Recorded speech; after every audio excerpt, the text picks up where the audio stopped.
Y pasamos a la siguiente mesa y a la siguiente conferencia. Y me toca moderar al doctor Mauricio Beuchot Puente, a quien le agradecemos que haya aceptado participar en este festejo del Instituto de Investigaciones Filológicas, porque estamos de fiesta. Y ahora vamos con la filosofía y con la hermenéutica. El doctor Mauricio Beuchot Puente es doctor en filosofía por la Universidad Iberoamericana de México. Realizó estudios de filosofía medieval en la Universidad de Friburgo, en Suiza. Ha trabajado en la historia de la filosofía medieval, en la historia de la filosofía novohispana y en la hermenéutica filosófica. Es investigador emérito desde el año 2022. Pertenece al Seminario de Hermenéutica, del cual es su fundador y su primer coordinador. Y yo me acuerdo perfectamente cuando empezó a fundar el centro, que andábamos por los pasillos platicando que quién podría ser integrante del seminario, y ahora sinceramente los felicito porque está muy consolidado el seminario. Es profesor en el posgrado de filosofía en la Facultad de Filosofía y Letras de la UNAM. Se dedica a la hermenéutica filosófica, en la que ha creado una corriente denominada hermenéutica analógica, extendida ya a varios países y de la cual se ha vuelto muy famoso, y por lo cual se ha vuelto muy famoso. Tiene muchas publicaciones, no tengo cantidades, pero sí sé que son muchas, sobre estos temas, libros, artículos y capítulos de libros. Ha dirigido también muchas tesis sobre estos temas. Es miembro de la Academia Mexicana de la Lengua, de la Academia Mexicana de la Historia, de la Academia Mexicana de los Derechos Humanos, del Seminario de Cultura Mexicana y de la Academia Romana de Santo Tomás de Aquino en el Vaticano. Es premio Universidad en Investigación en Humanidades en el año 2000 y doctor honoris causa por la Universidad Anáhuac, que por cierto también recuerdo que yo te llevé a la universidad el día que te dieron el doctor honoris causa. Algunas de sus publicaciones que aparecen en la página del instituto, no voy a mencionar todas, solo algunas. Tratado como autor único, Tratado de Hermenéutica Analógica hacia un nuevo modelo de la interpretación. Perfiles esenciales de la hermenéutica, los caminos de la interpretación en el medievo y renacimiento. En coautoría tiene Hermenéutica y símbolo con Diana Alcalá, Aproximaciones hermenéuticas a la filosofía medieval con Diana Alcalá, y de libros colectivos pues también tiene varios. Entornos de la hermenéutica, por los caminos de Juan Grodín con Juan Nadal, Manual de hermenéutica con Alberto Vital, Derecho y Utopía con María Rosa Palazón y Joel Hernández Otañez, por dar algunos títulos únicamente. Le doy la palabra al doctor Mauricio Beuchot para que nos lea su ponencia, su conferencia magistral, que se llama Hermenéutica, que la tituló Hermenéutica y Filología. Adelante, doctor. Muchas gracias, Marta, por esa cariñosa presentación y bastante larga. Y buenos días a todos ustedes. Voy a tratar de cómo se puede utilizar la hermenéutica en la filología. Hablaré, pues, de la relación entre la hermenéutica y la filología. ¿Cómo puede servir la hermenéutica a la labor filológica? Esto nos ayudará a entender el porqué de su presencia en las labores de los filólogos. Y esto no únicamente posee interés para la filología, sino para todas las humanidades en general. Por eso daré unas breves pinceladas de la hermenéutica, tal como yo la entiendo. Y luego trataré de hacer ver cómo se aplica a la filología. Concretamente también, además de la filología, la literatura y la historia. Creo que con eso quedará bien sustentada la relevancia que deseo atribuir a la hermenéutica en un grupo de investigación como el nuestro. Expondré, pues, qué es la hermenéutica misma. Después de muchos años de dar esta asignatura en la Facultad de Filosofía y Letras, en el Colegio de Filosofía, he llegado a una síntesis muy breve. Hermenéutica es la disciplina que nos enseña a interpretar textos. Y lo que hacemos casi en todas las humanidades, incluso me han dicho algunos colegas de ciencias que también lo hacen en otras ciencias que no son de las humanidades, es interpretar textos. Concretamente en filología, por ejemplo, en la filología clásica, editamos, traducimos y comentamos, que es lo que corresponde al hermeneuta desde la antigüedad. Así pues, la hermenéutica viene desde la antigüedad, sobre todo por los filólogos de la escuela de Alejandría y los de Pérgamo. En la Edad Media fue usada para la exégesis bíblica, con los famosos 3 sentidos de la Sagrada Escritura: el sentido literal, el alegórico y el anagógico. Decayó la hermenéutica en la modernidad, pero fue rescatada en el barroco para interpretar todo ese simbolismo que recargaba sus textos. Volvió a decaer la hermenéutica en la Ilustración, pero el romanticismo la reivindicó. Igualmente para los símbolos tan fuertes que usaban sus literatos. En ese entonces fue célebre Daniel Schleiermacher. A este lo reivindicó Wilhelm Dilthey, y este fue seguido por Heidegger en su magna obra Ser y Tiempo, que, como sabemos, ahí retoma Heidegger la fenomenología de su maestro Husserl, pero le añade la hermenéutica historicista de Dilthey, de modo que Ser y Tiempo es ese híbrido que nos ha pasado a la posteridad el cultivo de la hermenéutica. Sí, de Heidegger pasó a su discípulo Gadamer, Hans-Georg Gadamer, y a este lo estudió a fondo Paul Ricoeur, que es a quien muchos seguimos en la actualidad. Por su parte, la hermenéutica, yo la entiendo como hermenéutica analógica, es decir, basada en el concepto de la analogía. Y ya que cité a Paul Ricoeur, a él le debo esta orientación. En una ocasión, hablando con él, un hombre amabilísimo me dijo: mire, usted habló del símbolo. El símbolo es el objeto de principalidad de la hermenéutica. Es el signo o texto que más necesita de interpretación. Pero el símbolo, para interpretarlo, usted va a necesitar el concepto de analogía. Y ahí me puse a tratar de elaborar, a tratar de hilvanar esas ideas hacia una hermenéutica que incluyera el concepto de la analogía, una hermenéutica analógica. Y es que la analogía no es mera semejanza, sino que es una semejanza de relaciones en las que predomina la diferencia y, sin embargo, no renuncia a tender hacia la identidad, a pesar de que sabe que nunca alcanzará a esta última, pues llegar a la identidad plena sería desaparecer. La analogía es, recordemos, en filosofía del lenguaje, incluso en lógica también, la analogía es ante todo un modo de significar. En él los significados se relacionan con el significante de manera en parte igual y en parte diferente, predominando la diferencia.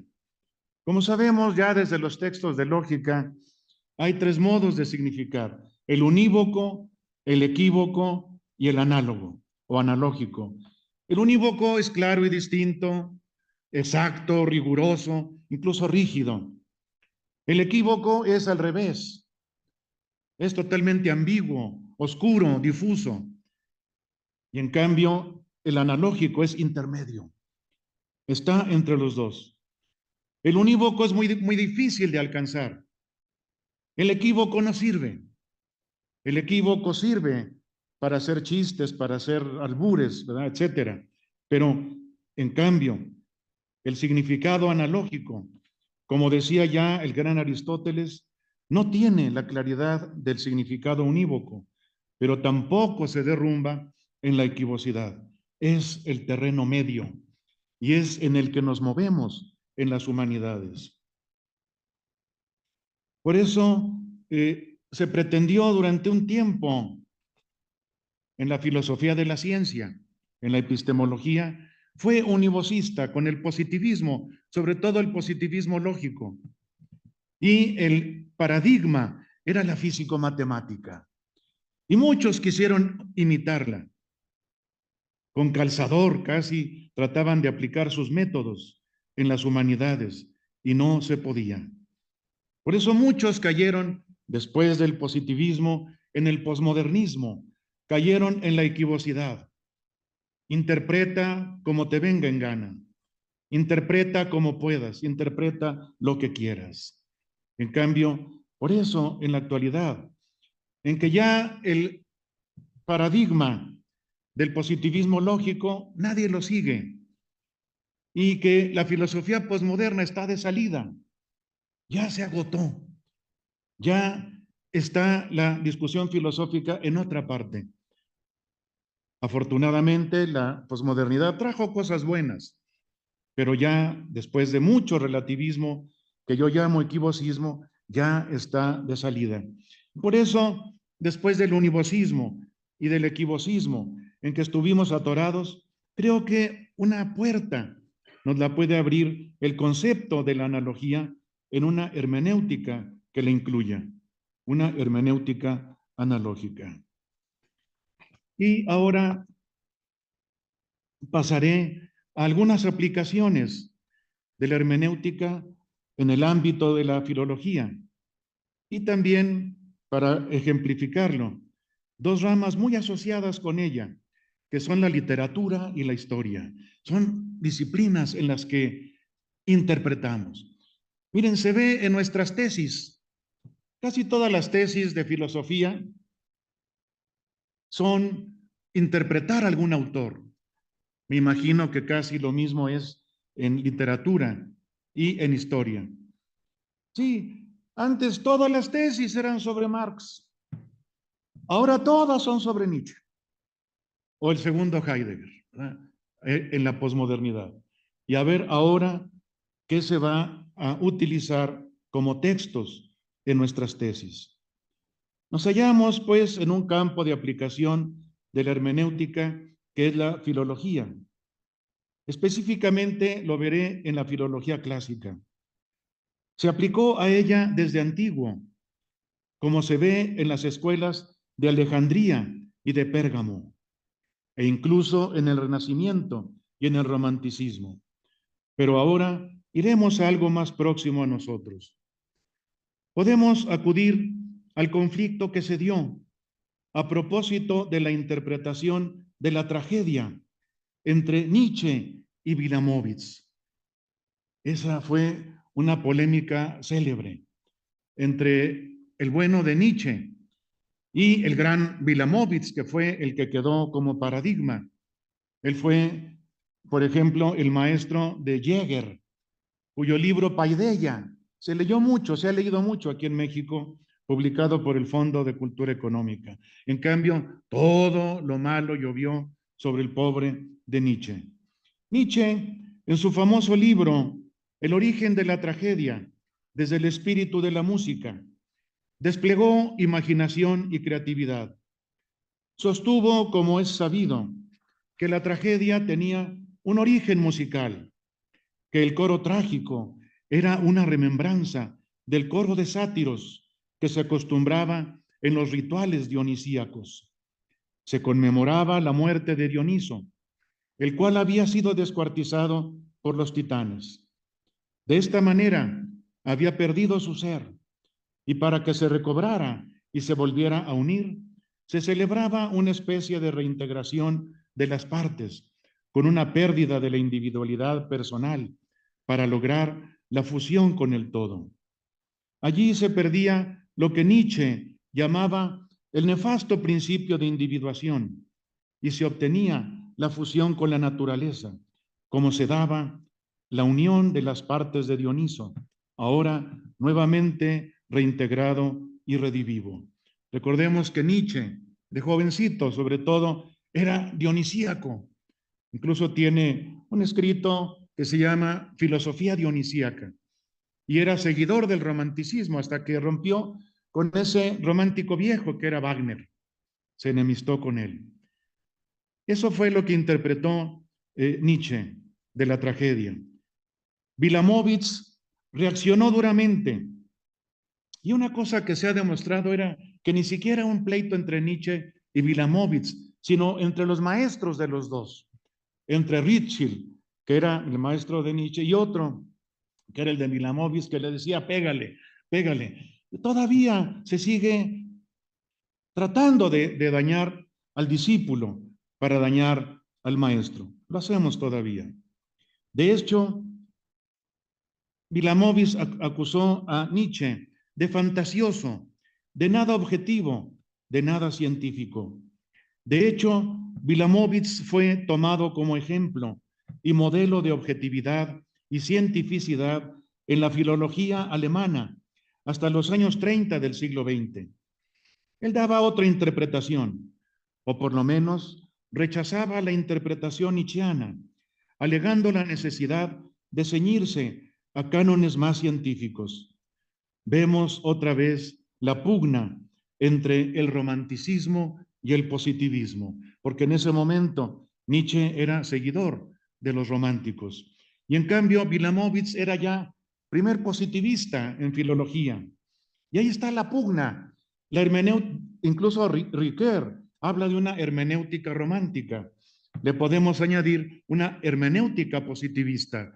Y ahí está el equivocismo y el univocismo peleando.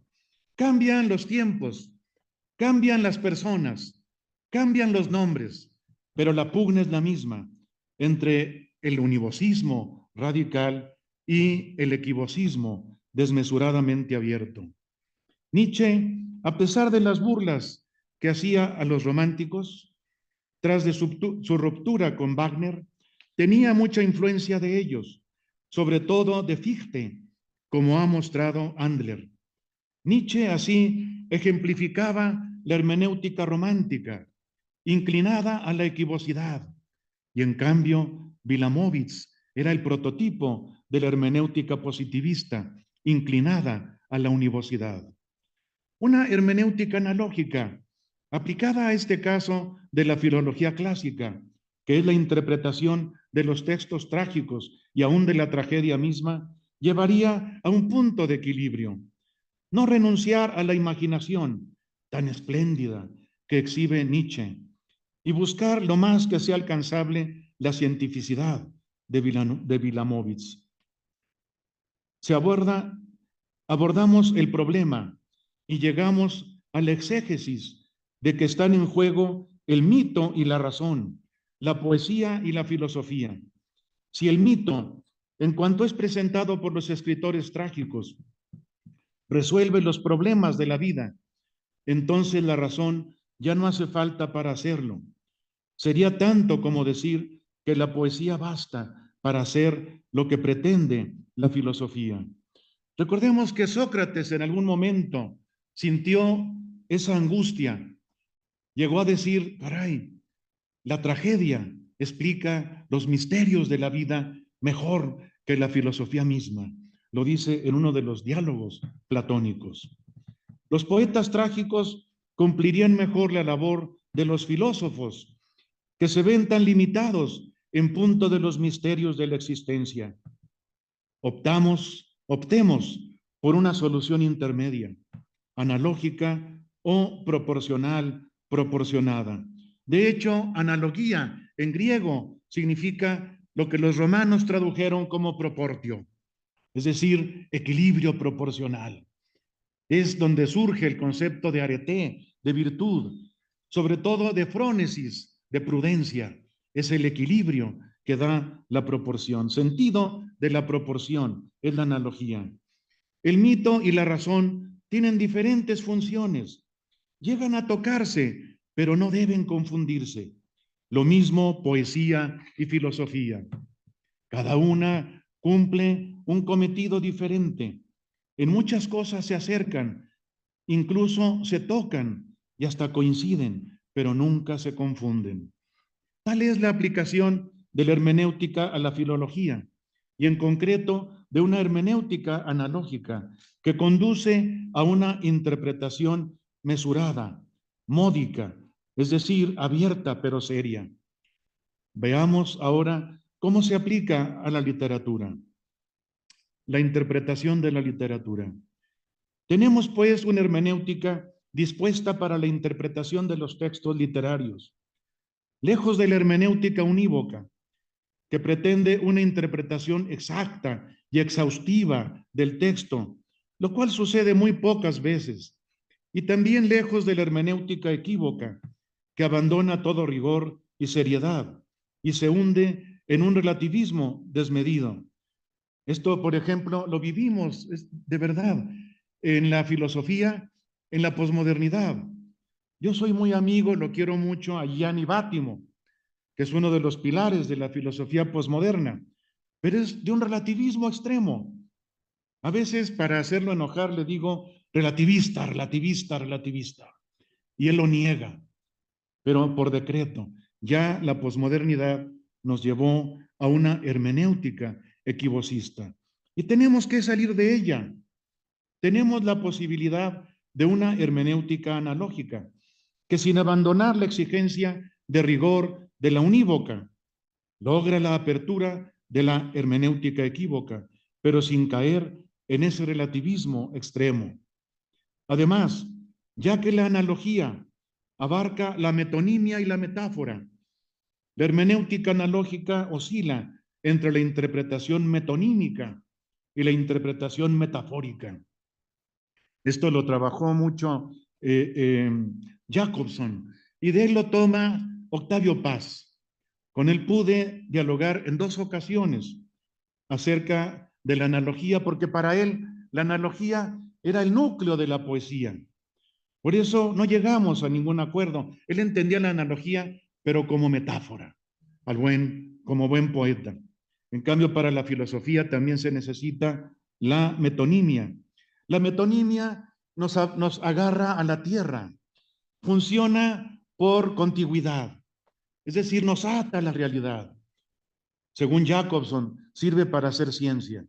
Y en cambio, según él, la metáfora sirve para hacer poesía. No es tan cierto.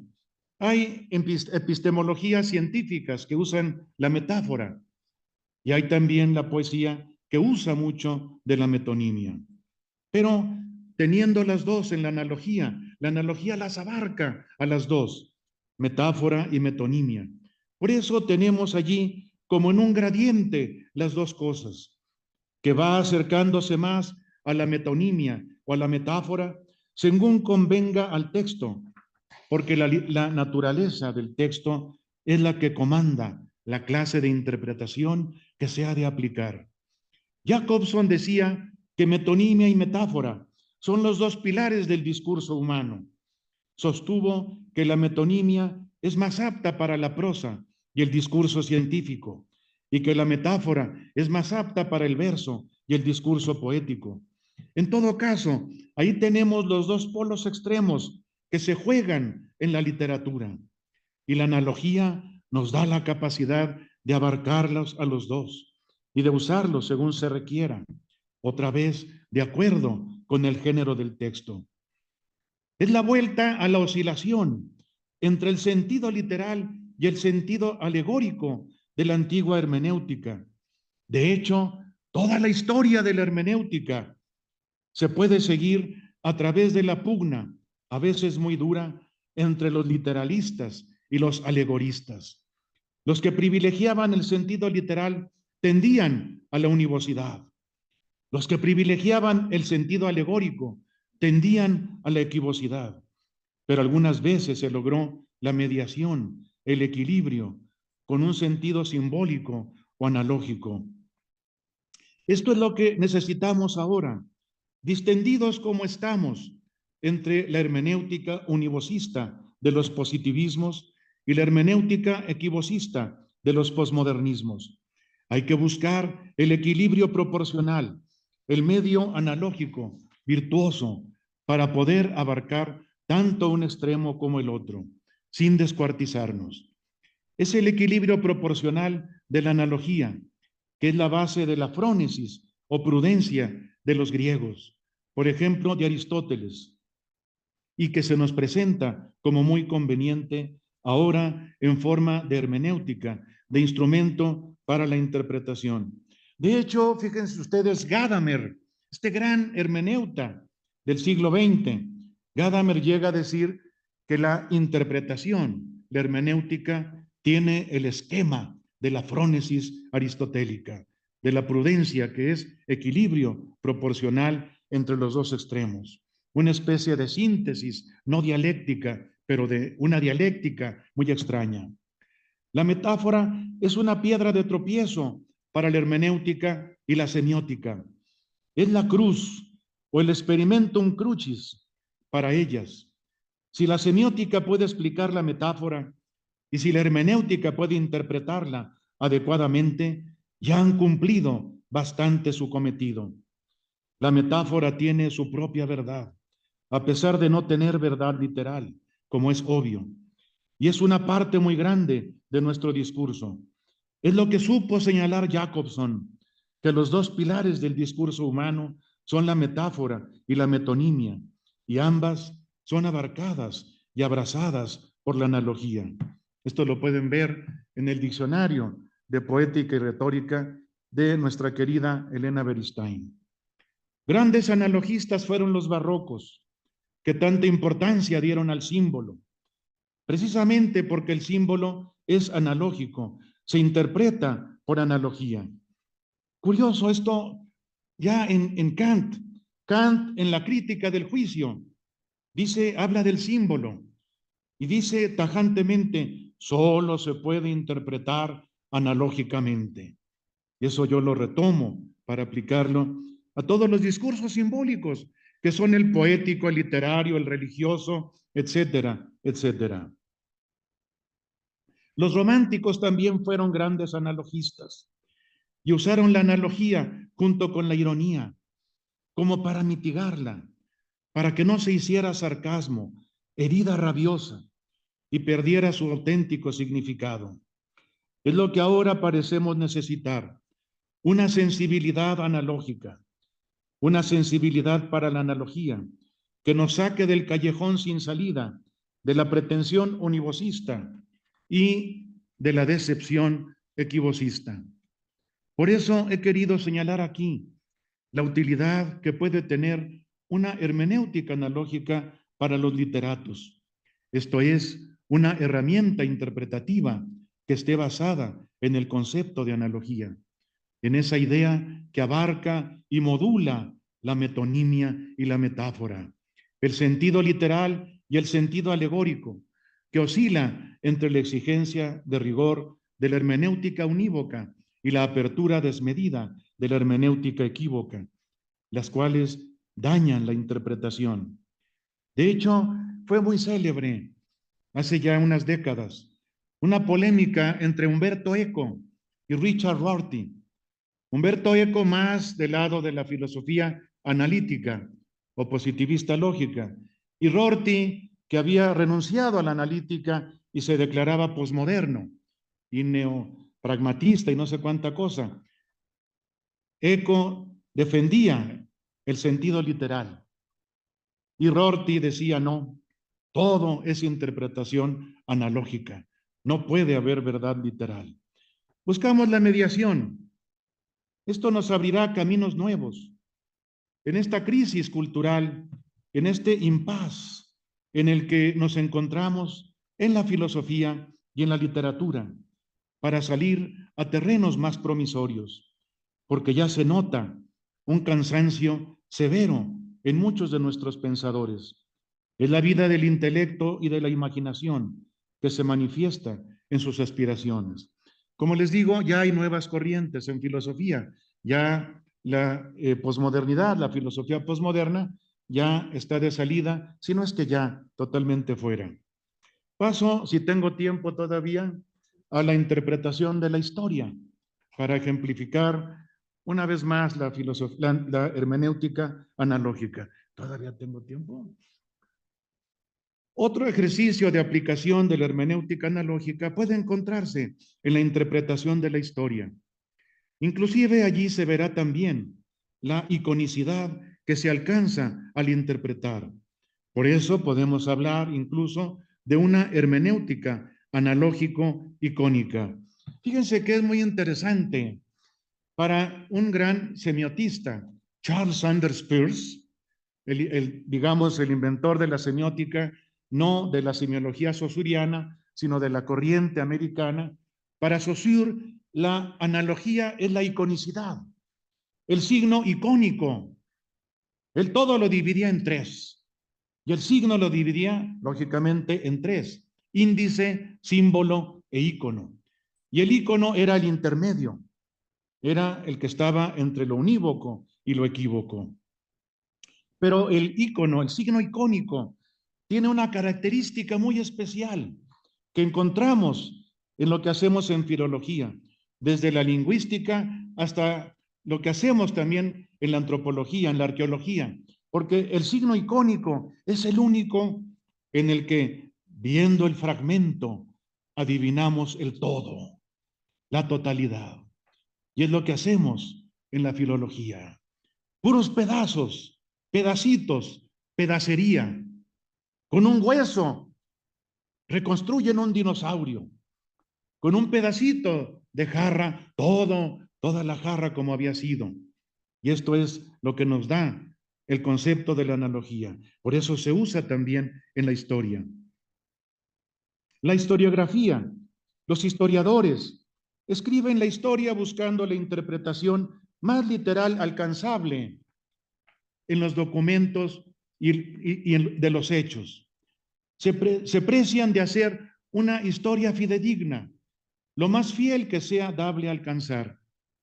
Claro que no pueden lograr la objetividad, literalidad o univocidad que se proponen, pues sabemos que siempre interviene la subjetividad del historiador.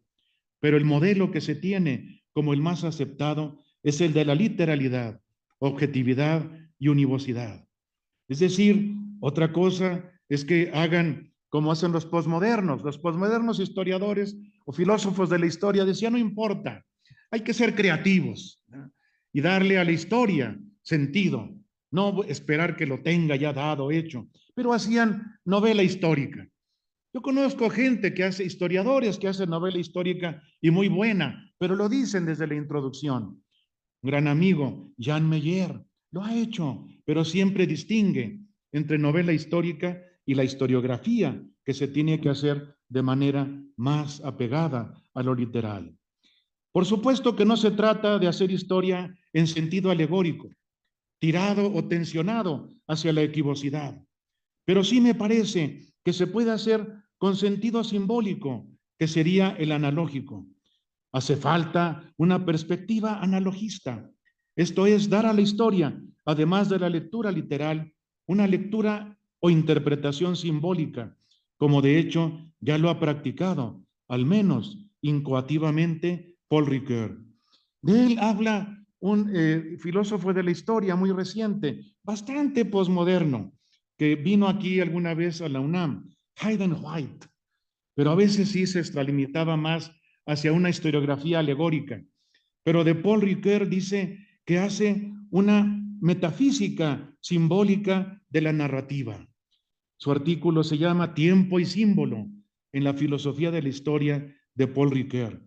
Y de ahí tomo algo. Paul Ricoeur decía: la historia tiene que ser interpretada no únicamente en sentido literal. Fíjense que ya casi nadie hace filosofía de la historia.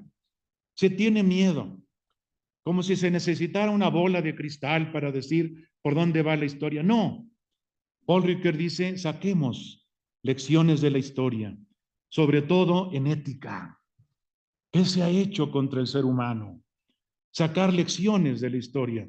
Recuerden lo que decía el propio Cicerón: historia magistra vitae. Es decir, no basta con solo atender a la referencia, sino también al sentido. Esto es, buscar no solo la referencia de los textos, documentos o relatos, sino también y sobre todo el sentido que adquieren cuando son vistos al trasluz del curso de la historia humana. Porque recordemos en la semiótica de Gottlob Frege, el signo tiene dos aspectos, sentido y referencia. La referencia es hacia la realidad, el sentido es lo que le da vida a la referencia. Por eso no basta con buscar la referencia de los documentos históricos, sino qué sentido tienen o qué sentido le damos, o las dos cosas, que sería lo más analógico, el encuentro de hombre e historia. Incluso algunos se han atrevido a buscar un sentido que abarcaría el de toda la historia, el de la historia completa. Es cierto que esto ya es hacer filosofía de la historia, pero algo le compete al historiador o historiógrafo. Por ejemplo, Karl Jaspers, que tiene un libro intitulado Origen y meta de la historia, donde junto con un discípulo de Heidegger, Karl Levitt, que decididamente escribió un libro con el título El sentido de la historia, buscan el significado de lo que nos ha acontecido en nuestra historia humana. Pero ahora ya son muy pocos los que se atreven a buscar algún sentido en la historia, si no es que, como Francis Fukuyama, un posmoderno, dicen que ya llegó el fin de la historia misma. Una hermenéutica analógica aplicada a la historia trata de conjuntar la objetividad historiográfica con la apertura consciente de lo contextual o subjetiva que pueda ser a la búsqueda del sentido. Y este último estará del lado de la simbolicidad, pues el símbolo es lo que más da y mejor manifiesta el sentido. Paul Ricoeur tiene una frase, un artículo que se llama "El símbolo da que pensar". Yo me atrevería a decir, el símbolo da que vivir. Y en esto me ha ayudado muchas veces una psicoanalista genial, la Melanie Klein, que dice el símbolo es lo que nos mueve, lo que nos hace seguir adelante, porque es el símbolo en el que depositamos nuestro sentido, nuestro significado, no nada más nuestra referencia. Nos muestra hacia dónde se va, inclusive da sentido, o por lo menos nos hace sacar lecciones éticas de la historia, hace que la historia sea lo que dijo Cicerón, maestra de la vida. Buscamos en los hechos su contenido de imagen, su carácter de símbolos. Y en esto vemos también la iconicidad de nuestra hermenéutica. Si el ícono es el signo en el que el fragmento muestra el todo, y que también por lo mismo nos muestra la relación del todo con el fragmento, la contextualización. Así también, en cuanto a la historia, nos hará ver en el sentido de un acontecimiento el de la historia global. Eso es lo que significa el todo en el fragmento, la iconicidad.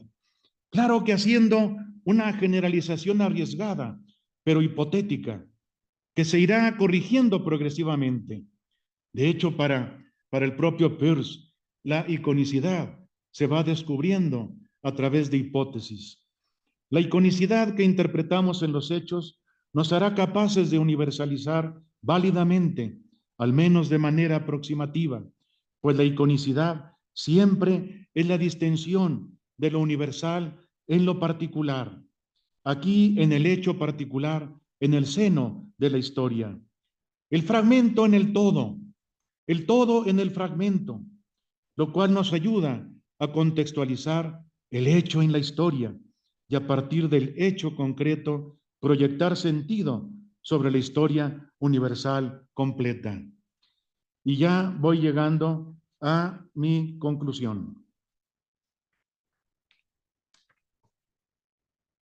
En la filología se cultivan temas propios de la hermenéutica, ya sea en su aspecto teórico, filosófico, como también práctico o de aplicación. Hay algunas líneas temáticas que se dan en las humanidades, como son traducir, editar y comentar. Yo creo que lo hacemos todos aquí en el instituto. La hermenéutica teórica o filosófica nos ayuda a eso y se aplica como hermenéutica literaria, histórica, de la cultura, de la religión. Inclusive hay una hermenéutica jurídica para que se vea que abarca todo lo que tenemos en las humanidades. La hermenéutica, como dije, es la disciplina de la interpretación de textos. E interpretar textos es lo que principalmente hacemos en las humanidades, concretamente en la filología. Este es el amor por la palabra, pero la palabra expresa pensamiento. Por eso se necesita la comprensión, y eso es lo que nos da la hermenéutica. En la filosofía interpretamos los textos de los grandes pensadores, y para ello necesitamos un instrumento conceptual. Y ahí que también el filósofo teoriza para estructurar la hermenéutica como ciencia y para usarla como arte. La literatura es una de las disciplinas en las que más se requiere la interpretación para comprender el significado de la poesía y de la prosa, sobre todo en la poesía. Muchas veces los alumnos no entienden una metáfora y eso únicamente con la educación literaria se puede lograr. En la filología clásica, para que el especialista sirva de puente entre el autor clásico y nosotros, los de este tiempo, porque muchas veces la distancia en el tiempo tiene que ser recortada y es el trabajo del filólogo clásico. Va de la mano de la lingüística, pues de ella recibe los análisis de las lenguas y ella aporta la síntesis que determina la comprensión de lo que la lingüística hizo en su análisis. La historia ocupa la hermenéutica, pues toda narración historiográfica lleva la interpretación de los hechos y los documentos. El derecho requiere de interpretaciones para las leyes, por eso es una asignatura la hermenéutica jurídica. Y otras disciplinas como la antropología, la sociología, la pedagogía, etcétera, emplean la hermenéutica, pues se dedican a interpretar las acciones significativas del ser humano como un texto. Como se ve, hay que ser conscientes de la múltiple utilidad de la hermenéutica y por eso abarcar el mayor número de aplicaciones, además de su construcción teórica. Esas líneas de investigación corresponden a las necesidades de las humanidades, pero sobre todo a las de la filología misma, lo cual es ya un gran logro tenerlo. Entre nosotros laboran muchos especialistas que emplean varias disciplinas. Hay filósofos, literatos, historiadores, antropólogos, lingüistas y otros más. Por eso queremos que todos ellos encuentren en la hermenéutica un apoyo a sus labores, una herramienta para sus menesteres. Y eso tiene que verse reflejado en las aportaciones de nuestra investigación. Grandes filólogos fueron también excelentes hermeneutas. De entre los filólogos clásicos, Hans-Georg Gadamer, que fue discípulo de Heidegger como filósofo, pero también gran conocedor filólogo de Platón y Aristóteles. Literato y hermeneuta connotado fue Humberto Eco. Historiador y hermeneuta ha sido Hayden White. Jurista y hermeneuta fue Emilio Betti. Antropólogo y hermeneuta ha sido Clifford Geertz. Lingüista a la vez que hermeneuta ha sido Julian Greimas. En filosofía, Paul Ricoeur, y así muchos otros de las humanidades. De este modo, la hermenéutica puede ayudar en el trabajo de nuestros colegas filólogos para que resulte útil y vea su lugar en este mundo, el puesto que le toca en este cosmos de las letras. Pues todo lo que estudiamos puede ser visto como un texto y de la comprensión de los textos se ocupa la hermenéutica. Ojalá ya haya pasado el tiempo en el que los mismos filólogos se preguntaban qué puede ofrecerles la hermenéutica, ese saber híbrido que está entre la filosofía y la literatura. Pero poco a poco se han dado cuenta de la pertinencia que tiene para nosotros, para todos los que laboramos en el amplio territorio de las letras. De hecho, según ese gran hermeneuta reciente que fue Hans-Georg Gadamer, la hermenéutica además se forja en el diálogo. Hay una conversación que media entre nosotros y nuestros clásicos, por lo que nos integramos a la cultura. Pues así también tiene que ser el diálogo entre las disciplinas y lo coordina ese instrumento de la interpretación que es la hermenéutica. Además, se requiere una hermenéutica específica que pueda ser abierto a ese diálogo, pero al mismo tiempo serio para que sea fructífero. Es lo que llamo una hermenéutica analógica, ya que el concepto de la analogía es el que hace factible un diálogo que no sea impositivo, pero que tampoco sea relativista. En ambos casos sería un diálogo de sordos. Y necesitamos diálogo entre las humanidades, principalmente entre los filólogos, ya que ella es la más necesitada de conversación edificante y por lo mismo de una interpretación adecuada. Conclusión. Hemos visto la utilidad que tiene la hermenéutica para la filología, la literatura y la historia. Con ello nos damos cuenta de que es pertinente la hermenéutica en nuestras labores como filólogos. En la filología, lo que más hacemos, igual que en todas las humanidades, es interpretar textos. Y la hermenéutica es la disciplina que nos enseña cómo hacerlo bien, cómo buscar la comprensión correctamente. Por eso creo que nos queda claro que para nuestra labor diaria es muy necesaria la hermenéutica y que tiene un papel muy relevante en nuestro medio. Grandes filólogos, como dije, han sido connotados hermeneutas, pero también podemos encontrar ejemplos entre nosotros.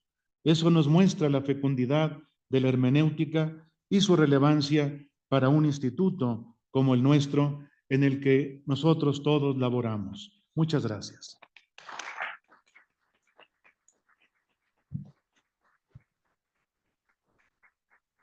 Mauricio, muchísimas gracias por tu conferencia tan amplia, tan completa y clara. Eso es lo que en lo personal a mí me gusta para poder entender este pensamiento que no es nada fácil, el filosófico. ¿Sí? Te entrego tu constancia, ¿sí? Y los esperamos, les damos 10 minutos de descanso. No, ya es menos. Les damos 4. 4 minutos de descanso para escuchar a la doctora Aurelia Vargas, que nos va a hablar de los estudios clásicos y su relación con las humanidades y las ciencias. Muchísimas gracias. Gracias.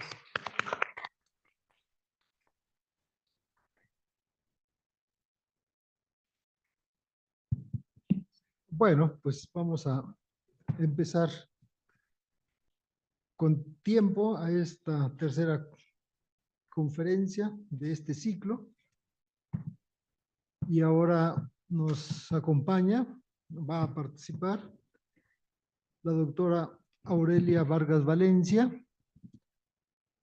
quien es doctora en letras clásicas por esta universidad, investigadora titular B de tiempo completo definitiva. Sus líneas de investigación son el estudio, traducción e interpretación filológica de fuentes jurídicas en lengua latina, así como su recepción en México desde el siglo XVI a la fecha.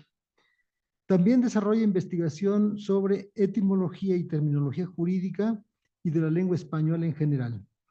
Ha colaborado en proyectos interdisciplinarios de filología latina y derecho romano, lenguas clásicas y terminología médica, filología latina y biología. Está preparando para su publicación, no sé si la edición de las instituciones de Justiniano, está bien. Su investigación actual es sobre las elucidaciones en 4 libros de las instituciones del emperador Justiniano, de Magro y Beleña, un texto jurídico del siglo XVIII que constituye la primera edición de las instituciones de Justiniano en México, glosada y con comentarios de derecho hispánico de la época.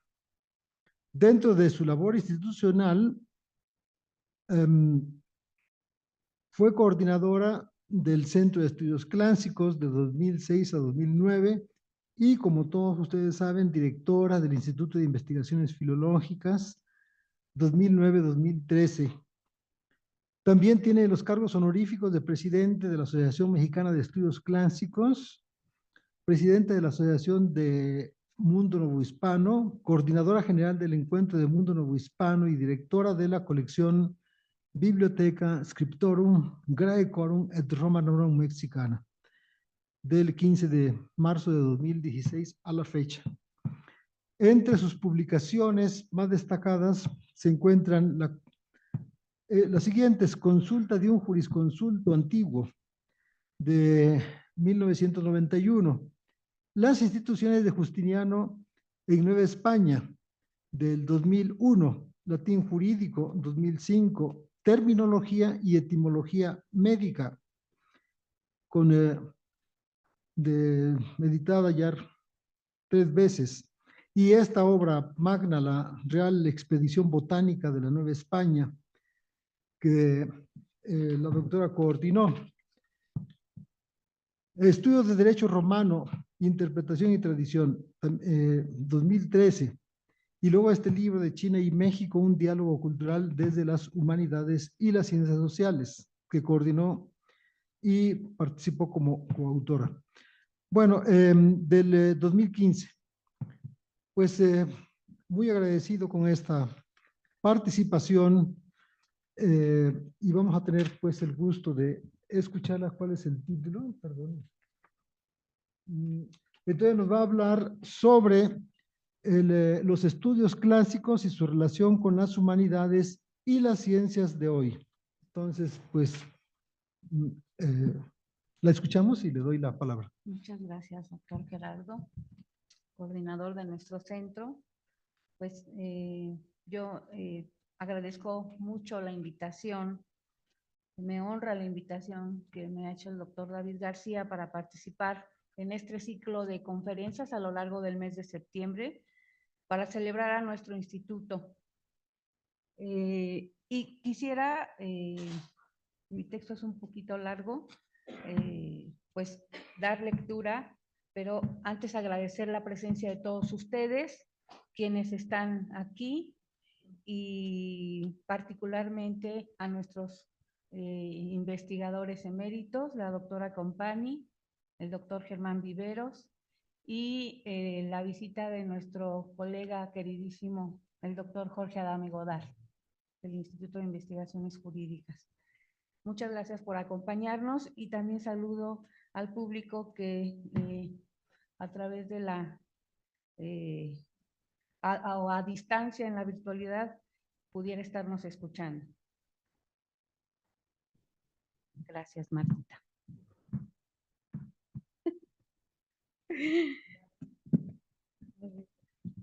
¿Ahí?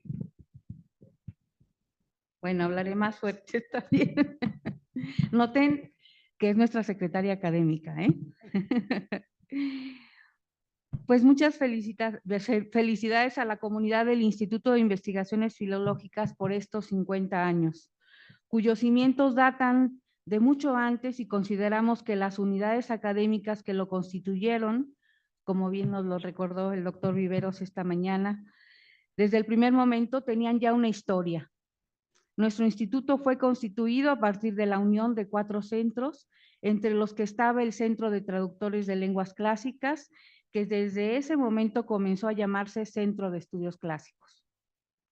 Además de agradecer la invitación que me ha hecho el doctor David García, quisiera hacer una advertencia en relación con la exposición que voy a hacer ahora, y es que pretende ofrecer más que una conferencia sobre un tema especializado, una reflexión acerca de lo que ha sido el Centro de Estudios Clásicos durante estos años de existencia, haciendo énfasis en sus vínculos interdisciplinarios con otros ámbitos del conocimiento, por la importancia que a esto le ha conferido la mayor parte de sus investigadores. Y qué mejor manera de hacerlo que a través de sus frutos, de sus publicaciones y de sus proyectos, mediante los cuales es posible mostrar uno de los hilos conductores que lo han caracterizado. Desde esta perspectiva, se observa la actividad interdisciplinaria como un trazo constante en la producción bibliográfica del centro, que en adelante abreviaré como SEC, así como en las publicaciones de sus integrantes en otras entidades de la UNAM o externas. Observamos que la interdisciplina implica un trabajo de diálogo y de decisiones con otra o más disciplinas, del que todas estas resultan beneficiadas y permite la generación de una obra más acabada para responder a preguntas especializadas y o a necesidades sociales, y puede detonar nuevos enfoques teóricos o de tipo técnico. La filología es per se un arte interdisciplinario. Como premisa fundamental a tomar en cuenta sobre la vinculación interdisciplinaria que cultiva nuestro centro y el instituto en sus diversos ámbitos, es el hecho de que la filología es una ciencia interdisciplinaria, pues los conocimientos que su trabajo de filigrana exige implican su interacción con otras disciplinas, desde las que antiguamente existían y eran parte de los conocimientos enciclopédicos de la paideia griega, hasta las modernas como la lingüística y otras ciencias que han surgido en los siglos recientes. De este modo, en filología clásica será el tema del texto sobre el que se dialoga, el que determina la disciplina o disciplinas con las que entra en contacto para desarrollar trabajo en común. Y en función de los fines que se persigan en conjunto o que persiga cada disciplina involucrada, se obtendrán distintos resultados. Unos más de corte temático, de precisión de concepto a partir de la interpretación del texto, otros de tipo histórico y estructural, otros más de índole estrictamente filológica, aplicada como técnica en cuestiones de edición crítica, datación, fijación textual, etc. Otro aspecto a tomar en cuenta es que los textos a los que nos acercamos nos hablan de los más diversos ámbitos del mundo antiguo, griego y romano, o de su recepción en otros tiempos y lugares, y por ende, así de diverso y amplio es en sí mismo el despliegue temático que nos presenta. Por ende, vemos unos temas más ligados a las materias que se estudian y cultivan en los recintos académicos y otros que nos hablan de la vida misma en sus distintas manifestaciones culturales. En cuanto a su aspecto histórico, consideremos que el Centro de Estudios Clásicos existe porque hay algo que lo sustenta de fondo en nuestra cultura y que constituye su profundo antecedente.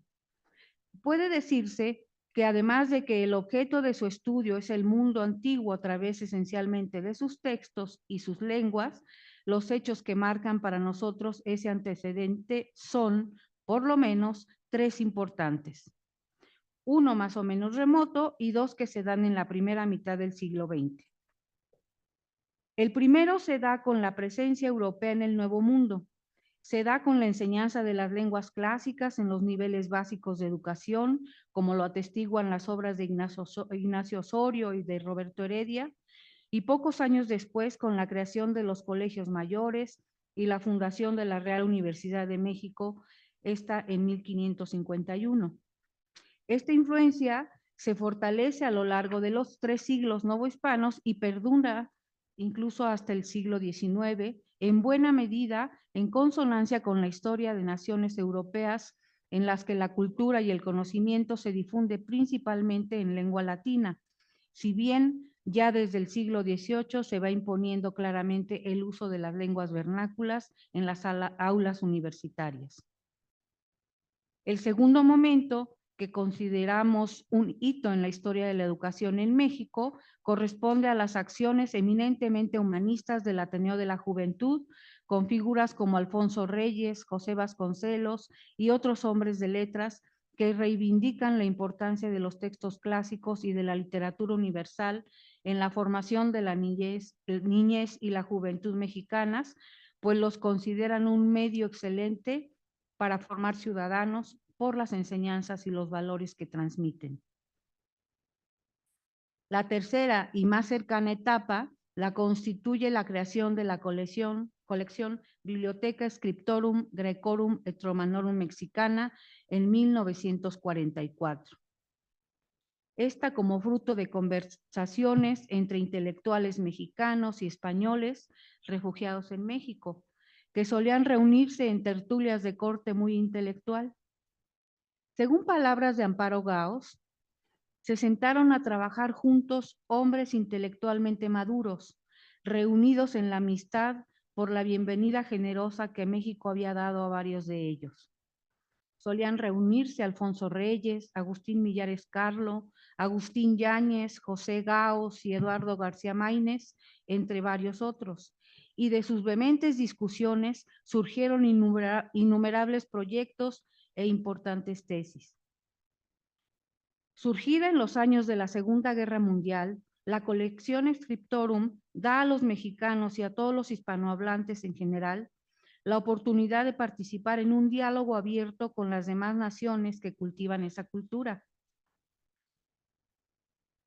Los orígenes de nuestro centro son inherentes a la Bibliotheca Scriptorum, lo cual es motivo de gran orgullo. Suele decirse que somos enanos pero subidos en hombros de gigantes. Nuestra unidad académica nació llamándose Centro de Traductores en 1966, precisamente con el propósito, entre otros, de nutrir los volúmenes de esta colección. Como he mencionado, esta es diversa en temática, porque diversas son las manifestaciones culturales que sobre el mundo antiguo grecorromano quedaron plasmadas en los textos que nos han llegado hasta ahora, no obstante la pérdida de un gran número de ellos con el paso de los siglos. En su primer catálogo, nacido en 1997, con motivo de la publicación del volumen número 100, Roberto Heredia expresa, cito, la Bibliotheca Scriptorum Graecorum et Romanorum comenzó a publicarse en 1944. Se carecía entonces en todo el mundo de la lengua española, y en buena medida la carencia persiste, de una colección bilingüe de autores clásicos que pusiera en manos de los estudiosos de la filología, la ciencia, la historia y la literatura grecolatinas textos de autoridad en la lengua original y traducciones legítimas y fieles. Fin de la cita.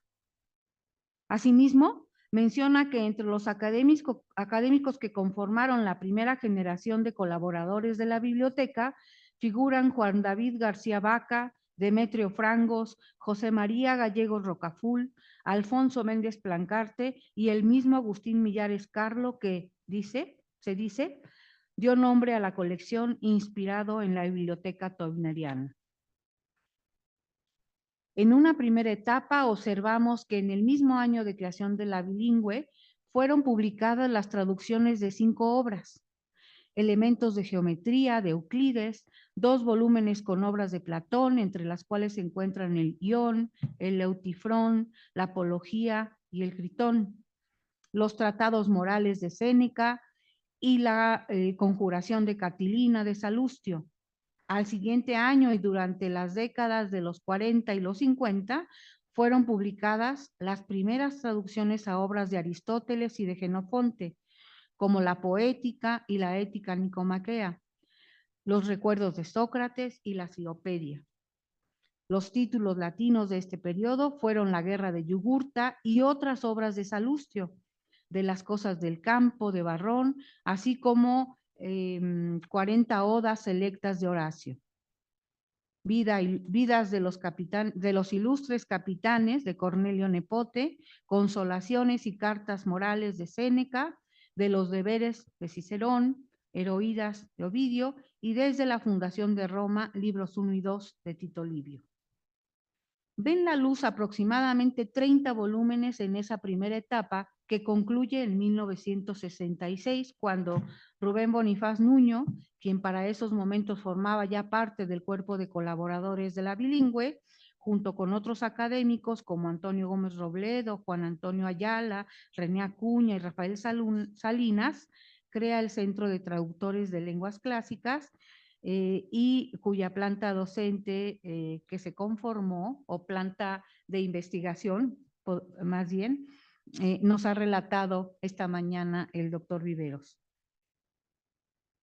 Roberto Heredia lo explica del modo siguiente. Con la fundación del centro, la biblioteca bilingüe comenzó una nueva etapa y recibió un impulso notable. Desde entonces, todas las áreas de las letras clásicas han recibido atención de parte de los investigadores. Los criterios de traducción se han afinado y se han unificado en la búsqueda de una mayor exactitud. Los estudios introductorios han tomado forma de amplios trabajos de análisis e interpretación, y el sistema de notas a ambos textos, dada nuestra carencia de colecciones específicas, se ha enriquecido, de suerte que los libros pueden proporcionar el mayor provecho tanto a los especialistas y estudiantes de cualesquiera disciplinas de la cultura clásica, como en general a toda suerte de lectores. Fin de la cita. Señala además que en esa etapa se han publicado trabajos de filosofía, de ciencia, de historia, de biografía, de poesía, de retórica y oratoria y de epistolografía, como podemos apreciar algunos ejemplos en las siguientes imágenes. Comenzamos con la poesía y precisamente la poesía épica, con las obras señeras de la antigüedad clásica, la Ilíada y la Odisea entre los griegos y la Eneida entre los romanos, estudiadas y traducidas por Rubén Bonifaz Nuño, las dos primeras, y por Pedro Tapia, la última, la Odisea. Son de las obras más solicitadas de la colección y con incontables impresiones.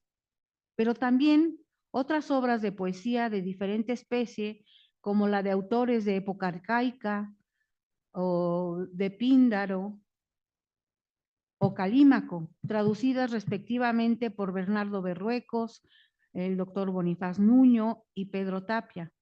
Y también se incluyen en este ámbito, en este rubro, las de tema amoroso que escribió Ovidio. Metamorfosis, que pronto tendremos ya en nuestras manos, en su reimpresión en un solo volumen. Las Heroídas y Amores, traducidas por Bonifaz, por Tarcisio Herrera y por el doctor José Quiñones. De teatro, con tragedias como Orestiada de Esquilo, traducida por David García Pérez, nuestro director en el instituto, y que es nuestra más reciente publicación. Y otras obras como El Hipólito de Eurípides, traducida por Bonifaz Nuño, y Las Tragedias de Séneca, traducidas por el doctor Germán Viveros, quien además tiene una importante veta de estudios y publicaciones sobre teatro novohispano en las últimas décadas. Asimismo, David García tiene varios proyectos y publicaciones sobre tema de teatro.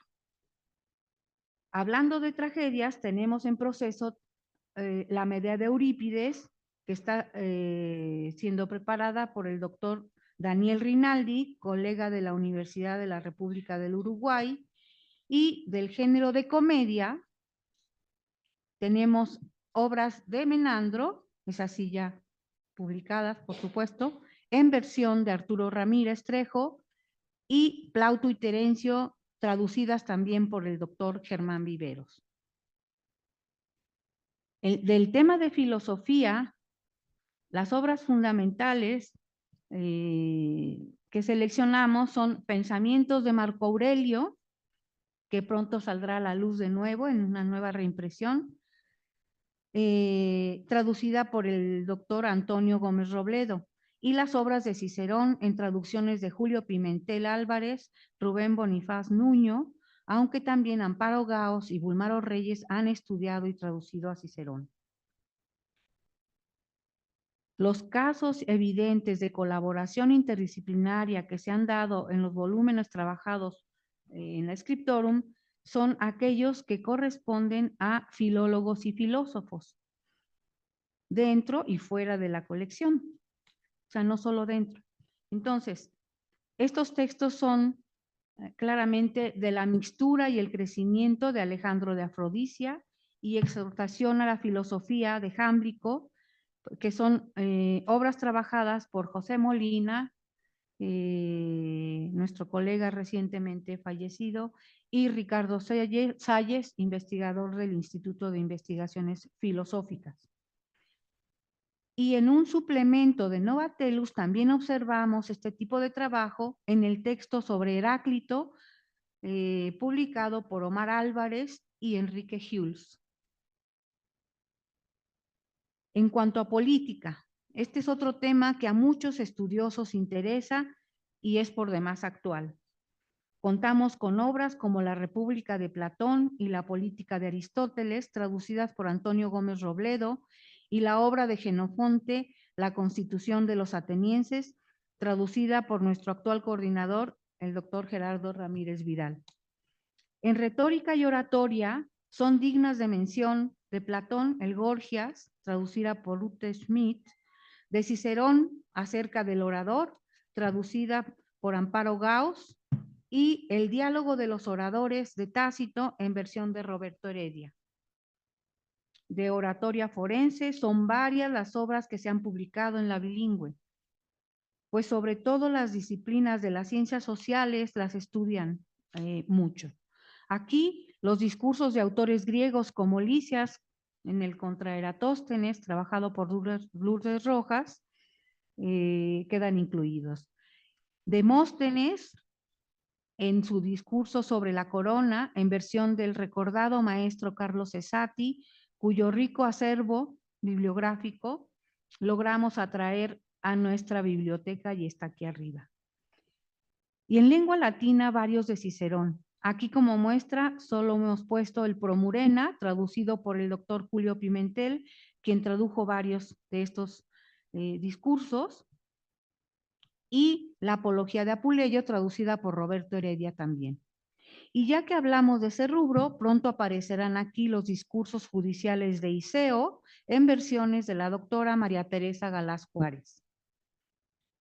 Sobre ciencia, hemos visto que la primera obra publicada por el Scriptorum fue Elementos de Geometría de Euclides. Y de ciencia también tenemos, por ejemplo, las obras de Hipócrates, Arato y Aristóteles en traducciones de Conrado Eggers, Pedro Tapia y Ute Schmidt, respectivamente. En obras que podrían ser más bien de técnica, pero contienen más que eso porque reflejan una filosofía ante la vida, tenemos acerca de las cosas del campo de Barrón, traducida por Demetrio Tirado Benedí, y El libro de los árboles, de Columela, el de Arboribus, traducido por el maestro Julio Pimentel Álvarez. Finalmente, en esta muestra incluimos el tema didáctica, un tema relevante y muy actual, sobre todo en México. Los antiguos nos dejaron las grandes lecciones de Hesiodo en los Trabajos y los Días, en la Ciropedia de Jenofonte, en el Protágoras de Platón y en las Cartas Morales de Séneca. La Biblioteca Scriptorum nunca ha dejado de publicar nuestros títulos. Ha sido un esfuerzo permanente de nuestra universidad por mantener una colección de traducciones de textos clásicos, aun cuando en otros países las puertas se han ido cerrando a estos estudios humanísticos únicamente por un pobre criterio económico. Durante la dirección de Rubén Bonifaz Nuño y la etapa de codirección con el doctor Burmaro Reyes Coria, la cantidad de volúmenes ascendió a un total de 114 obras, además del número de reimpresiones y reediciones que fueron publicadas. Hoy, nuestra colección, a sus casi 80 años de existencia, pues en 2024 celebraremos este aniversario, ha ganado un lugar primordial en el contexto académico y cultural de México, del mundo hispanohablante y más allá del mismo.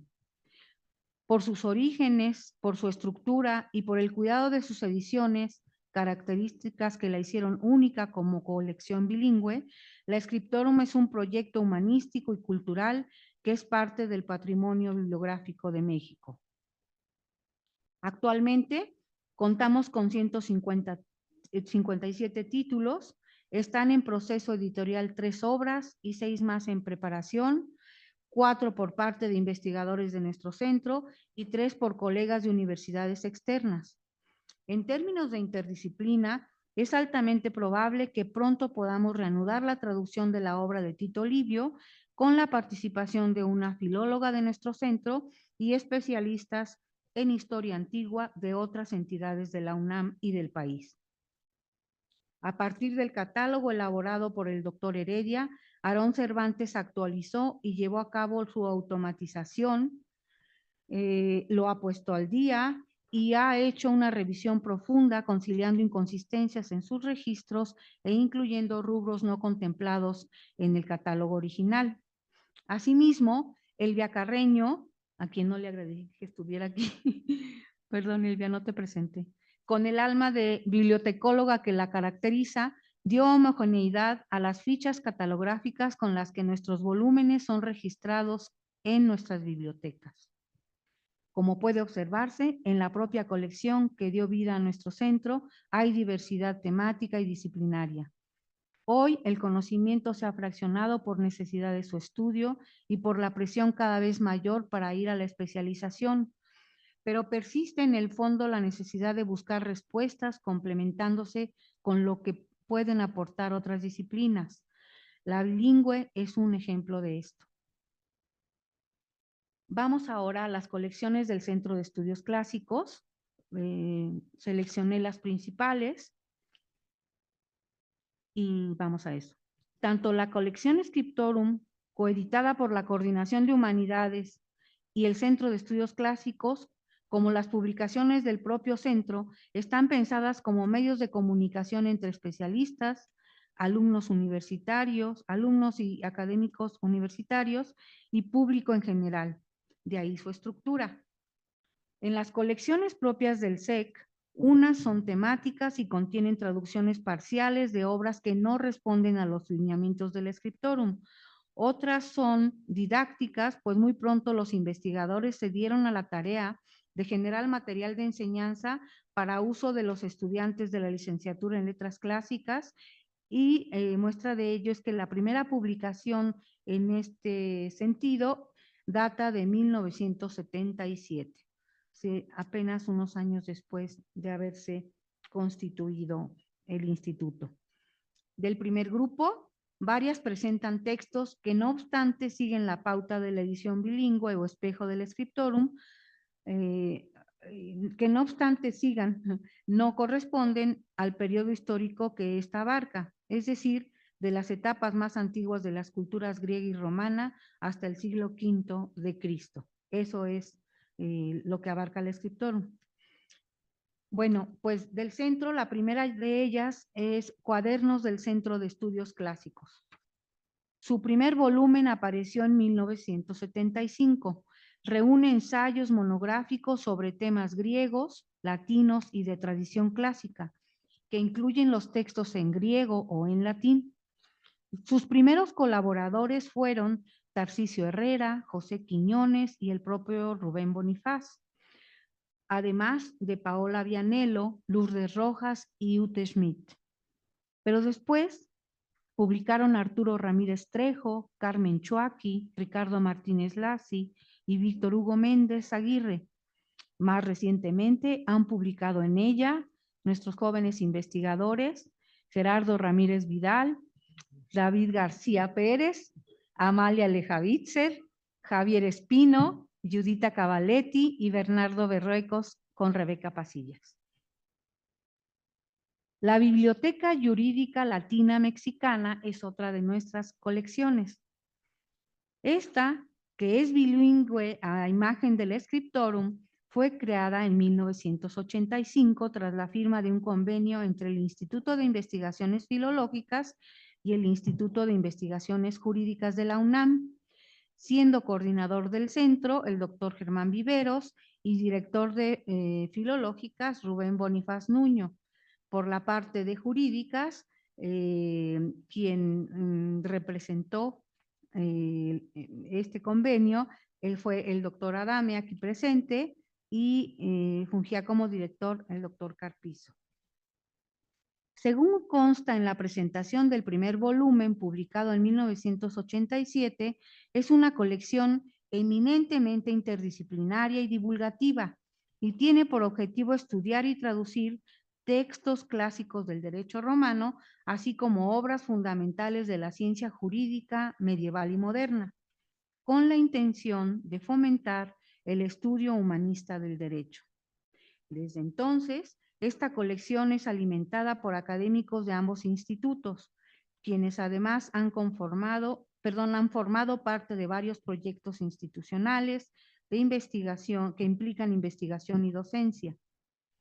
Se reúnen cotidianamente en un seminario semanal de lectura y comentario de textos jurídicos, ahora fundamentalmente del digesto. En esa fase estamos. En el cual también participan colegas de otras instituciones afines, así como estudiantes de Derecho y de Letras Clásicas. Este seminario ha sido el semillero, valga la explicación etimológica, de varias tesis de licenciatura y de posgrado. Aunadas a las ediciones bilingües que conforman la jurídica y se aprecian en la gráfica, han sido publicados estudios que abordan la recepción del Corpus Juris Civilis de Justiniano en México, y son muestra de ello esos textos publicados por dos investigadoras de este centro. Por su parte, bueno, también aquí hay que mencionar dos suplementos de Novatelus, es el libro que está en medio, que recoge trabajos de estudiosos del derecho romano y de filólogos aplicados a textos jurídicos.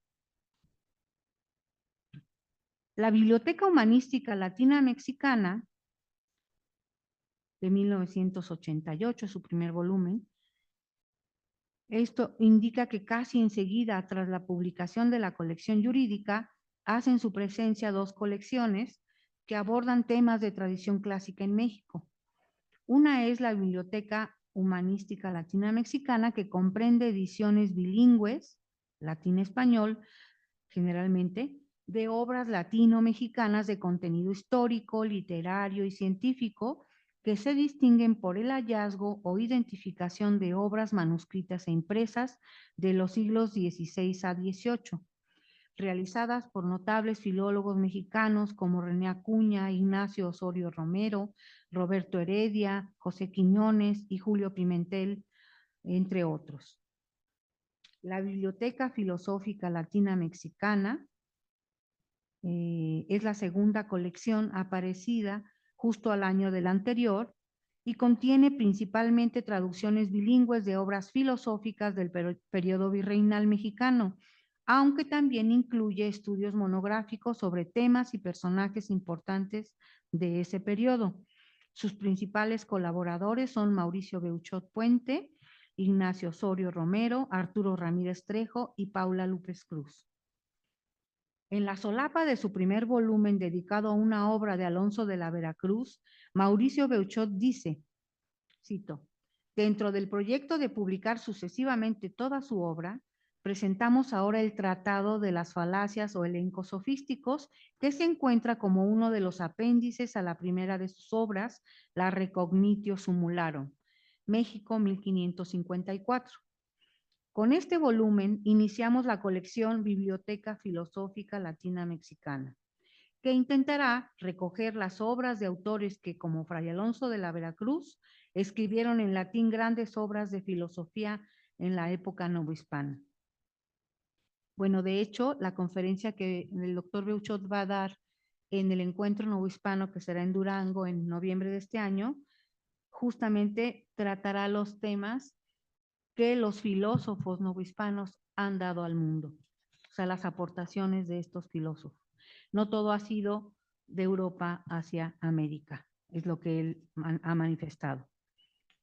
Tanto la humanística como la filosófica han centrado sus publicaciones en este periodo de la historia de México y es pertinente traer a nuestra memoria el plan que habían dibujado nuestros maestros para el futuro del SEC desde los años 80.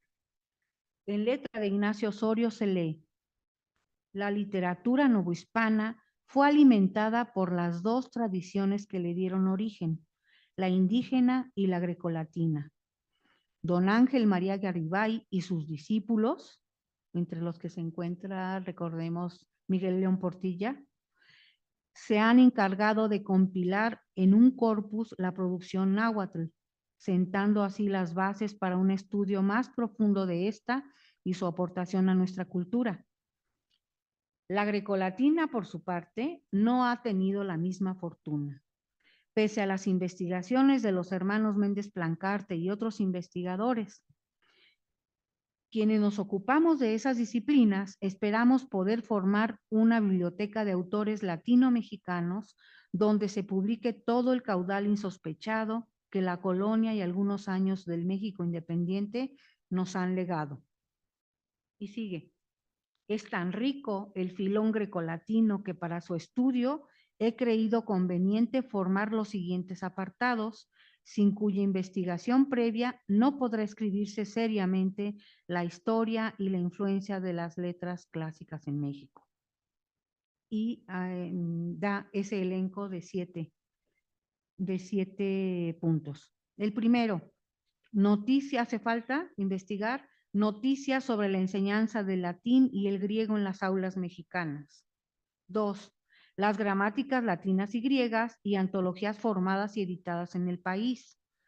3. La producción de poesía, prosa y teatro tanto en latín como en griego. 4. Traducción de los clásicos agrupados por autores. 5. Comentarios y ensayos críticos sobre temas de literatura clásica. 6. Influencia de toda esa cultura sobre las letras mexicanas. Y 7. Todo lo referente a la huella clásica en México. Por la enumeración podemos ver que temas no faltan, dice él mismo. Quienes faltan son los segadores y las trojes donde almacenar esa riqueza vital. Fin de la cita. La obra de Ignacio Osorio Romero, quien llegara a ser director de la Biblioteca Nacional y falleciera apenas rondando sus 50 años, por ejemplo, su obra es hoy en día bibliografía primaria en las licenciaturas de Letras Clásicas, Hispánicas e Historia de la UNAM, y lo es también en universidades como la de Costa Rica, Nacional de Colombia y de Buenos Aires. De igual modo, sus referencias y análisis alimentan varios proyectos de investigación, de publicaciones y de tesis. La gráfica que él ya nos ha puesto ahora muestra un elenco de proyectos en los que en distintas instituciones o entidades de la UNAM también se detecta claramente la huella de su pensamiento y el ánimo de darle continuidad por parte de nuevos investigadores. Entre ellos, Julio Alfonso Pérez Luna, la propia Elvia Carreño, Julieta Valdés, Loret Godinás, María Fernanda González Gallardo, entre varios más, del área bibliográfica y bibliotecológica. La colección bilingüe, por su parte, la colección bilingüe del SEC, titulada Clásicos Griegos y Latinos, surgida en 2013, es una colección que tiene la característica de reunir textos griegos y latinos en ediciones bilingües, tanto del periodo clásico como de etapas posteriores. Y creo yo, por las últimas noticias, que podría llegar a autores hasta el Renacimiento. ¿Verdad, Gerardo? Pues a la fecha contiene 3 obras de tema griego y está en proceso de dictamen una cuarta que corresponde al mundo bizantino, titulada La Biblioteca de Focio, 1 a 93, Introducción, Traducción y Notas, trabajada por nuestro joven investigador, Pedro Rivera. Otra lengua clásica en el SEC, no menos importante que las latina y la griega, es la lengua sánscrita y la cultura de la India. Dado que también, como las lenguas que principalmente cultivamos, es una lengua indoeuropea y suele estar en los centros de investigación de varias universidades europeas y de Norteamérica. Su estudio está presente en nuestro centro desde 2010, en que ingresa nuestra colega Wendy Phillips, que ha desarrollado trabajos interdisciplinarios como el que nos muestra esta gráfica.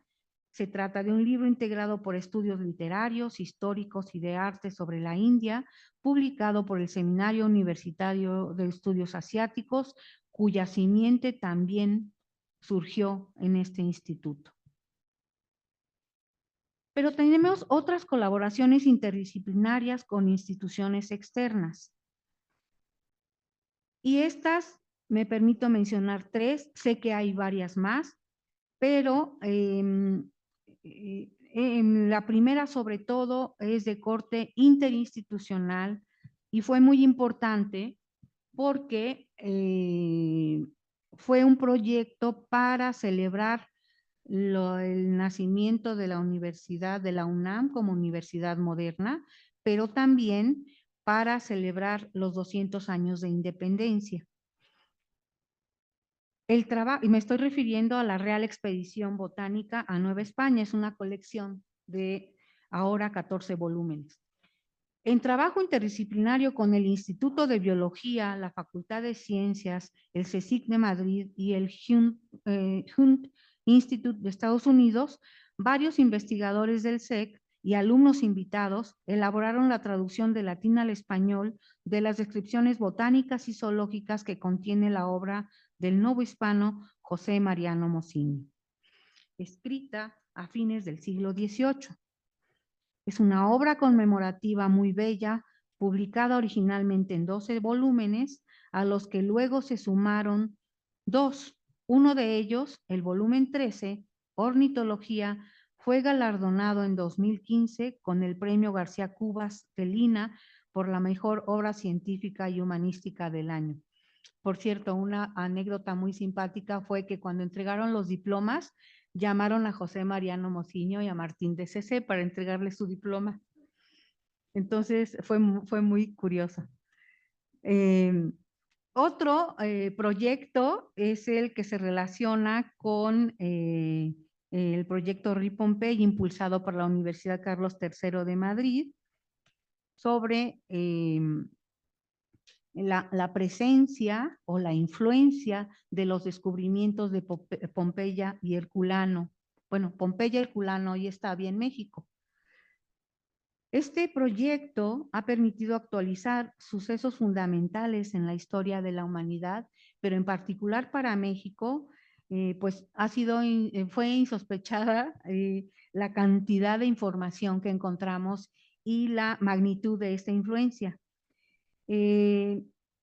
Fueron identificadas más de 150,000 referencias en soporte hemerográfico. Recordemos lo que Concepción Company nos decía esta mañana en su conferencia al presentar ese gran proyecto que se llama, ahora se me olvida. Bueno, el caso es que ellos incluyeron ahí un corpus muy amplio para establecer un medio que detone investigaciones en cuanto al conocimiento del español en el continente americano. Y entre esos documentos que cargaron para luego establecer las búsquedas, hay 2 importantísimas publicaciones hemerográficas novohispanas. Entonces, cuando la escuchábamos a ella, recordábamos Elvia y yo este hecho que buena parte de la información que se encontró en México fue justamente a través de esa producción hemerográfica y particularmente en la Biblioteca Nacional de México, aunque claro que se consultaron otras fuentes.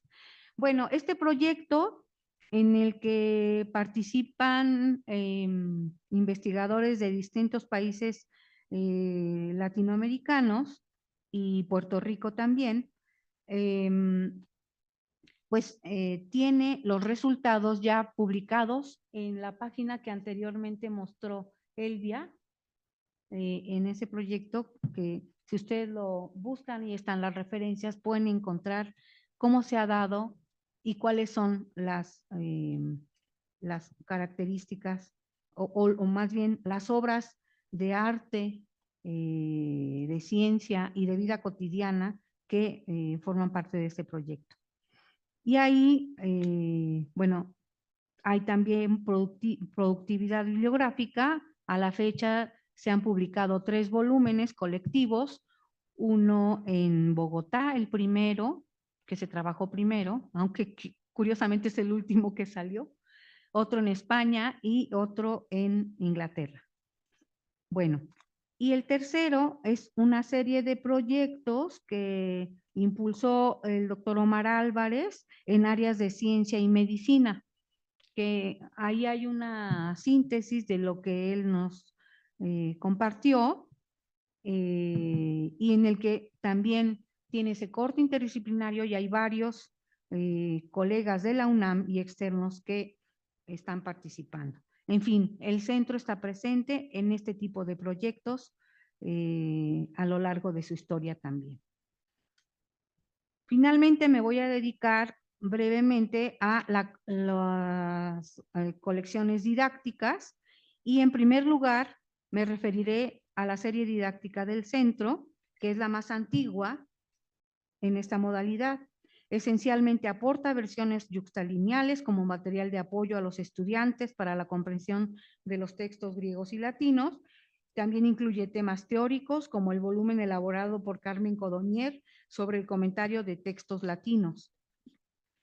Manuales didácticos, iniciado en 1992.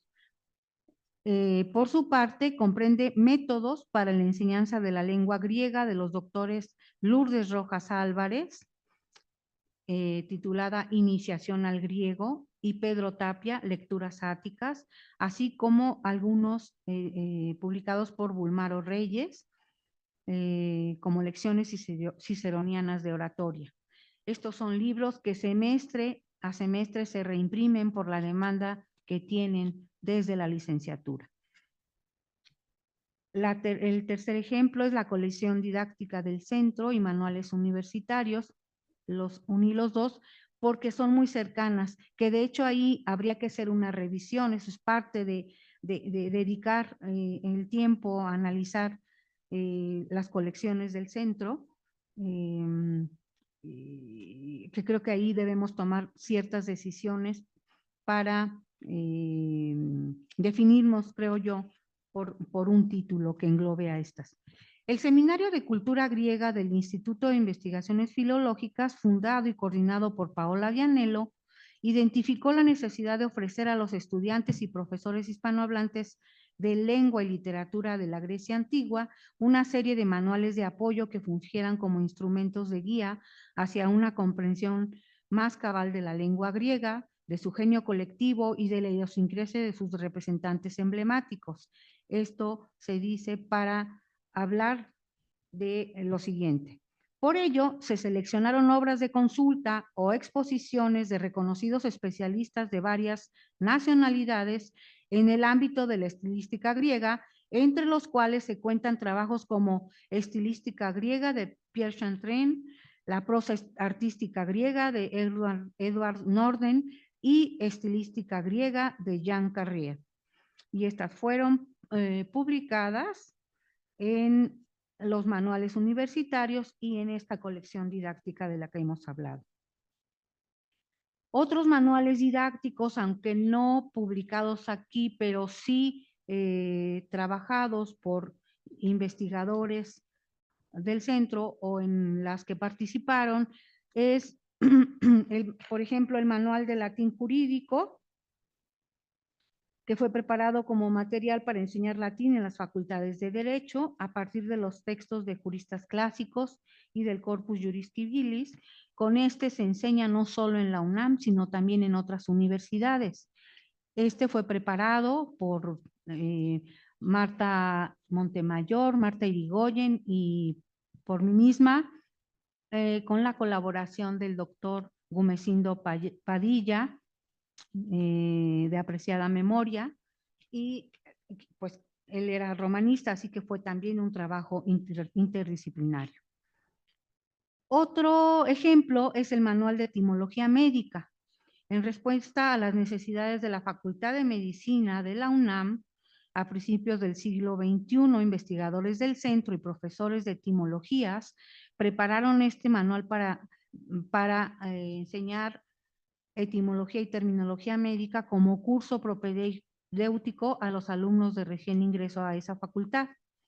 Hoy se ha logrado instaurar la materia como optativa en el plan de estudios de esa misma facultad, en el campus CU, y también hay esfuerzos en la FES Zaragoza y en la FES Iztacala, donde se imparten cursos y esperamos que pronto se consoliden, como se ha consolidado, es algo que no mencioné, el curso latín jurídico en la Facultad de Derecho desde 1998 a la fecha, en el que ya pues somos 4 los profesores que impartimos clase allí. Otro tipo de obras didácticas pues fueron las preparadas por el doctor Pimentel, su gramática latina y su diccionario latín-español, español-latín, así como su manual de etimología médica y etimología general, trabajado en coordinación con el doctor Tarcisio Herrera. Finalmente, algo que congrega este espíritu interdisciplinario que guarda nuestro centro es este impulso a una olimpiada etimológica dirigida a estudiantes del bachillerato y trabajada en coordinación con las autoridades de los bachilleratos de la UNAM y del sistema incorporado, y que promueve el estudio tanto de etimologías de humanidades como de las ciencias, pero también de etimologías cotidianas o del habla general.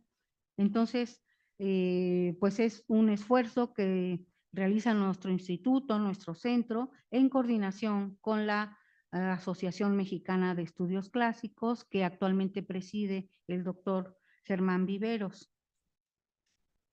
Pues esto es, grosso modo, un muestreo, un sondeo de lo que ha sido nuestro centro. Es una muestra representativa. He dejado fuera muchas menciones y pido disculpas por ello. Agradezco el apoyo de Adriana Maldonado Servín por realizar las bellas fotos de las colecciones del SEC y que quedarán con su debido crédito en las memorias electrónicas del centro, que ya estamos imaginando que pronto podemos tener. Agradezco asimismo a Aarón Cervantes por el acopio de las imágenes del Scriptorum y a Elvia Carreño por la presentación y por su diálogo siempre inteligente y creativo. Más allá del valor intrínseco que tiene la interdisciplina, hay que considerar que es un excelente medio para dar visibilidad a los clásicos en el mundo contemporáneo. Muchas gracias.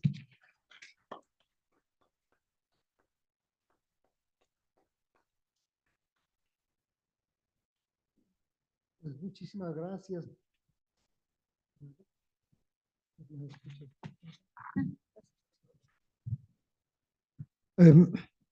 Gracias por este balance que nos da una idea muy clara de los productos, de las actividades que se han estado realizando en el Centro de Estudios Clásicos. Y esto nos debería de hacer pensar también hacia dónde vamos, ¿no? Y bueno, pues ideas hay muchas, hay que ver. Está ahorita pensándose en crear una carrera en línea para toda la República en letras clásicas y el posgrado latinoamericano en estudios clásicos. Bueno, son ideas que estamos trabajando también con Aurelia y otro grupo de investigadores, pero realmente eso es lo que tendríamos que ver. Con estas bases que tenemos, pues ir más allá y dar un servicio mucho más amplio a nuestro país, vincularnos con otras universidades latinoamericanas y lograr pues estas ideas que más bien parecen sueños, pero que yo creo que son factibles. Y bueno, pues realmente muchas gracias y aprovecho entonces para darte tu reconocimiento con este diploma y una pluma. Y bueno, a Elvio por lo menos la pluma. Yo me quedo sin la pluma, pero luego la consigo. Y bueno, pues entonces, muchísimas gracias. Yo creo que pasamos al siguiente, el concierto. Y bueno, ¿a qué hora está programado? Yo no sé. Ya, entonces en este momento damos por terminado esto y vamos a esperarnos para que comience la última actividad importante.